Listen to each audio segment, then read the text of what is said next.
his team had somebody playing quarterback that NASA is calling the Pastronaut. Love it. Ladies and gentlemen, the Pastronaut's offensive coordinator and head coach of the Minnesota Vikings, friend of the program, Kevin O'Connell. Yeah.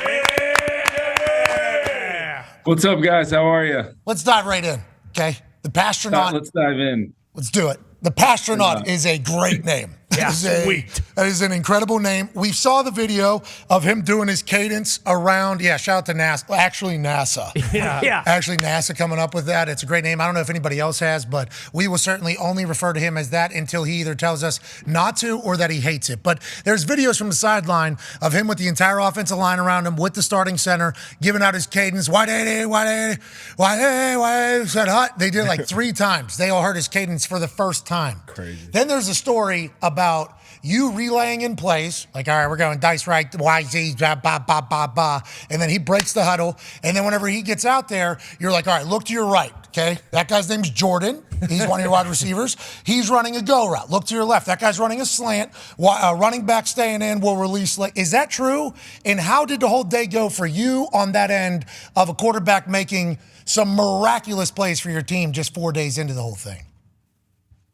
Yeah, it was pretty wild, Pat. There was a reason why, Kwesi and myself in our dialogue last week, we wanted to go get a guy that really encompassed three things. We thought getting a guy that was very intelligent, which clearly the Pastronaut is. We wanted to get a guy that, had some athletic ability, maybe could overcome, hey, I'm not sure about this, or I forget where I'm supposed to look on this play, or, where's my first progression? Go make a play with your legs. And then lastly, a guy that had played where the speed of the game, wouldn't overwhelm them, in addition to a lot of the information in a very, very short amount of time that Josh was able to kind of absorb and go bring to life in a lot of ways. Josh Dobbs was all of that. And then, it's just been such a joy to have him here. He hasn't been here long, but he's been phenomenal. And, just the way he handled last week, we were getting a 5th-round pick rookie quarterback ready to start that game. So it was all hands on deck. A lot of it was Josh having to absorb and learn. And I told him early in the week, I said, if you go out there, I'm going to be with you every step of the way, and we'll figure it out together. And it was really fun to do that with him. Very stressful at times, felt like I was, fighting that line between giving information and overcoaching at the same time. I kept reminding him, when in doubt, just use your legs and you'll make it right for us. And he did that, and loved being in the 2-minute drive with him at the very end. It benefited me because then, I think Josh might say the opposite. Maybe I was talking too much, but with that much time on the play clock, I was able to kind of articulate a lot of things, and his ability to hear those things, process what I was telling him, and then make it come to life was pretty spectacular. So would you actually, and this is the last kind of question about this because I don't want to give away any competitive advantage or anything that could potentially do that, but whenever they say you're explaining the play to him while he's making the call, in that 2-minute offense, I don't know if you guys are using signals or what the case is, but you're actually telling him, like, you have a go on the right, you have a slant on the, is that like when are you doing that? After the play is called and then before it, and then Josh is just digesting all that and like, okay, ready, go, and then executing? That sounds absurd if that's how you guys. Yeah, I was just looking at the play clock. Like throughout the game when he was in, I would just look at the play clock, get the call into him, whether it was a full call or a wristband call. I'd get the play in, and then I'd just watch him. And the second I saw them break the huddle, I'd start talking again. And just knowing that I might have 6 seconds, 7 seconds, in some cases less than that, just to give him whatever pertinent information I thought. It wasn't always clean. It wasn't always pretty. It wasn't always exactly, what we want to be execution-wise, but it was enough to give a talented guy, a very smart player, a guy that's played a lot. It was enough to just give him a little bit of close the gap in those final moments before either he called for the ball, or in some cases even after he gave that indicator, if there was time on the play clock, I was using it. And like I said, it's one thing to do all that, Pat, but for him to process, actually what I'm saying, hey, hold your eyes this way. You're working these 2 guys on your left and finish to these 2 guys on your right. Your back's going to be on this check down. Make this protection call. it was remarkable that he was able to process that and do that. And I think it's just, I want this to be about Josh Dobbs and the special thing that he was able to do. He probably would have been able to do those things even without me yapping in his ear all day. But it's all a credit to him, and I think that's why you saw his teammates so freaking fired up about him and after the game. And they all know, and I use this saying a lot: those who know, and that's all that's important. And that locker room knows what Josh Dobbs did yesterday. We don't know what the vibes are like in there because we weren't there, but anybody that's ever been in a locker room and seen how much it takes to instill a playbook and a plan in plays and learn new plays, nothing but respect for the Pastronaut, and also to you, because obviously the message got through enough. Big time win. That's beautiful to see. Go ahead, AJ. Yeah, Coach, usually when we hear about coaches kind of relaying in information to quarterbacks before they cut the speaker off at 15 is like usually what the defense is doing. Like, oh, hey, look out, they might be coming one high here, whatever. They're bringing a blitz off the weak side. But was it rare for you to have to tell them, hey, no, this is what this is what we're doing on offense? Like, oh, you got 9-7-3 over here, your backside. Like, are you legit telling them pass combinations and routes and trying to dumb it down and keep it very simple too? Yeah, it was rare. It was different. And I tried to, instead of even worrying about, hey, what has he called this at other places, I tried to just give him simple things like, hey, we're high-low in this defender. Hey, you're going to have TJ here and Jordan there, or KJ here and Brandon Powell there. Or, hey, I want you to get to this if they do this. And then it would cut off, and it was in his hands from there. And like I said, it wasn't always perfect. It wasn't always pretty, but to come out of that game with really, one pseudo penalty, but really we weren't penalized yesterday. I challenged our team last week, talking about what I thought it would take to win the game. The number one requirement was to win the pre-snap, and it kind of sounds cliche, but it was get in the huddle, get out of the huddle with some urgency, get lined up the right way so the quarterback doesn't have to worry about that because he might not know your name to be able to tell you to, hey, scoot out a little bit, or hey, we're supposed to be in a bunch here. So yeah, I put it on the guys around him, and they were great. And then just at the line of scrimmage, there were some things, even cadence-wise, from Jaron to Josh, we had to clean up in game. I thought Garrett Bradbury was huge as far as at the center position, just kind of having a quieted mind and not, losing his mind when things were changing and there was a lot going on, the veteran presence that he was. And then we had a lot of guys. I mean, with Cam Akers going down, TJ Hawkinson was banged up, Brandon Powell was banged up at times, and they just decided that, it doesn't matter what happens. We've learned to overcome adversity throughout this season. This is just the next chapter in it. And our team was equipped to handle it. And once again, all credit to those guys in our locker room.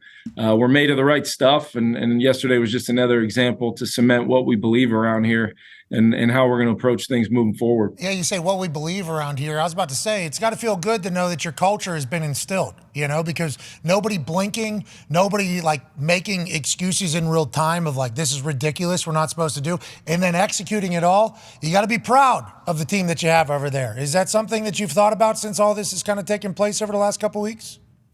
Yeah, it really, Pat, it's what I thought about when things weren't going well. And those first 3 weeks, and we had a decision to make as an organization, which way we were going to go with things, and could we find a way to just make it, about the things that matter the most to us, which is each other, and leaning on the guy next to you and just doing a little bit more because I firmly believe, not just in football, but in any facet of life, I think adversity always provides opportunity. And it's not always easy to look at it like that. It's not always easy to attack things like that. But if you got the right sort of mindset and that locker room can continue to push each other to be the best versions of themselves, it transcends far beyond coaching and anything I'm going to say to those guys if we've done the things ahead of time to build it the right way. So if anything, it just cements what we all believe and what we all know, that is important to us at this point. And we're going to need a lot more of it. It's not going to get any easier from here. We know that there's huge challenges ahead starting this week with a really good Saints team. So we got to get right back to work and avoid that, pitfall, of being able to handle some success. And regardless of what it felt like and what we feel like now. And we're obviously feeling very good after yesterday, but we've got to move forward and we've got to go find a way to try to get it done again. Hey, Josh Dobbs' team going forward. Have you said that? How is that conversation and messaging going? And what does his week look like this week?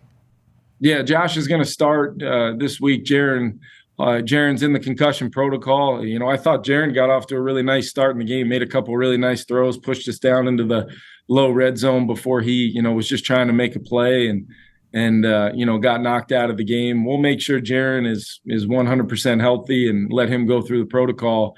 But I think the momentum that Josh had in that game, coming out of the game, now he gets to actually get to know everybody a little bit more, make sure he knows all his teammates, and we'll allow him to, once again, just digest the game plan this week, but we can start building upon that and doing some things that he does specifically well, and we'll make sure we build a good game plan, not only for him, but for all of our guys to go try to give us a chance to win a game. Let's talk about his weapons. Go ahead, D-Butt. Yeah, absolutely. This actually just became a two-part question when you were talking. Obviously, Jaren went down.